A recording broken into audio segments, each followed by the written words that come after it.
says, we just found out we lost a whole day of mowing. I had a feeling it was going to happen, but was hopeful that he would keep his word. There's the first mistake that contractors make. You cannot have a word of mouth agreement and try to scale your business. That's just, unfortunately, that's the way it is. Why would you not know going into the season already? Why on March 26th are you figuring out that you lost a whole day of work from one of your places you were servicing last year? Number one, why isn't it done on a contract? That's number one and most important. But number two is, even if you're not utilizing service agreements, let's just play that game for a second, okay? Why did you not reach out to all of your clients before now to find out who's on board and who's not on board? I mean, you're not a kid with a lawnmower pulling it behind your bike in a wagon mowing lawns. Why would you just assume that everything's okay? And this post goes on to say, last October he was mad because we mowed more than what he thought it needed. Grass was growing last year through October in our market, he said. Now, how was that problem easily avoided? Having a service agreement in place that dictates frequency. It's a simple solution. And this is a nice guy. I know this guy. I'm not going to bring his name up, but he's a nice guy, works hard. But he's got to change his mindset. Oh, we don't need contracts. He's told me that multiple times. He talks about it on Facebook. Oh, we don't need a contract. Well, I bet you wish you had one now. And now he's wondering what's happening. So what did he do? Here's the other part of the story, right?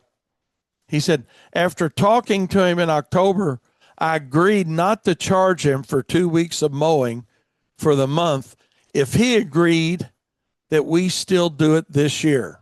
Left thinking everything was good. What's the solution to that? The solution would have been a service agreement, right? The frequency would have been dictated. The price for the service would have been dictated. He wouldn't have had to eat 2 weeks of mowing. And we've all done it, or most of us have done it. Hell, I've done it. I used to eat it a lot.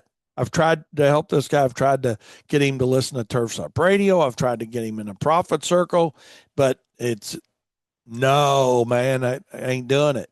I don't need Turf's Up Radio. I don't need the profit circle. Well, obviously you need something. Don't blame the guy that's taking advantage of you. I mean, that's the easy way out, right? It's always easier to blame somebody else. The customer owns him now. They're going to know that all you got to do is cry. He's going to wipe some pricing away for you. And you're going to think, you meaning the contractor that wipes the pricing away, you're like, he thought in this situation, well, hey, he broke his word. He said everything was good. If I gave him 2 weeks of mowing, everything was good. Why don't you just drive into the gas station and say, hey, I want 2 weeks of free gas? Or call your insurance company and say, I want 2 weeks of free insurance. It's not going to happen.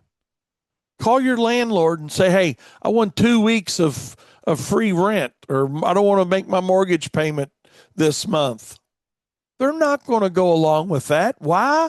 Because they're businesses and they understand the business model. But since we as owners, and this is why some people should not sign checks. This is exactly why some people should not sign checks. They'd be outstanding employees, but they're not good business minds. Each of those problems could have easily been solved. Number one is, if you didn't have a contract, which should be the number one priority, but if not, he should have reached out to him before the day the route started, or 2 days before the route started. But it's the fear of the unknown as the business owner. Well, no news is good news. I assume we're going to do it. And then you pull up and you're not doing it. He wouldn't have had to eat 2 weeks of service. He wouldn't have been frustrated this year when he potentially could have put on more business.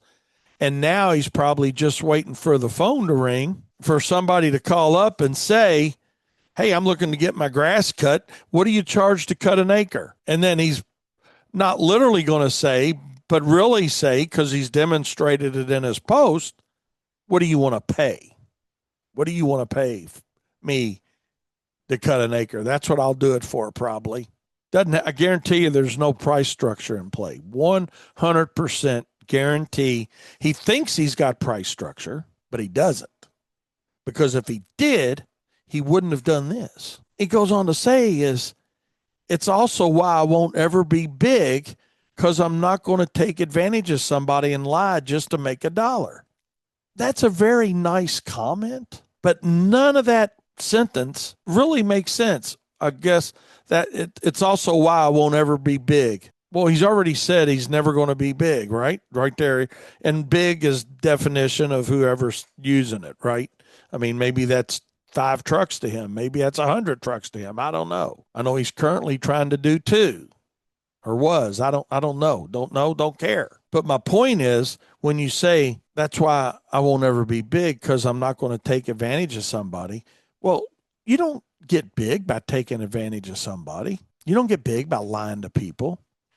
Some of the perception is that there is that perception out there by some, but the reality of it is all this is fixable and easily fixable, but he does not want to go through the pain of change. He doesn't want to make the change.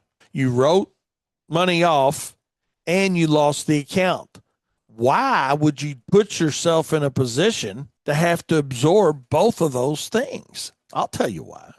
You do it because you don't know what you don't know.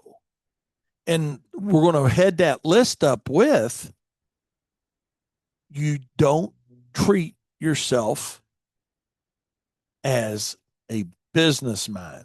You're treating yourself as a grass cutter.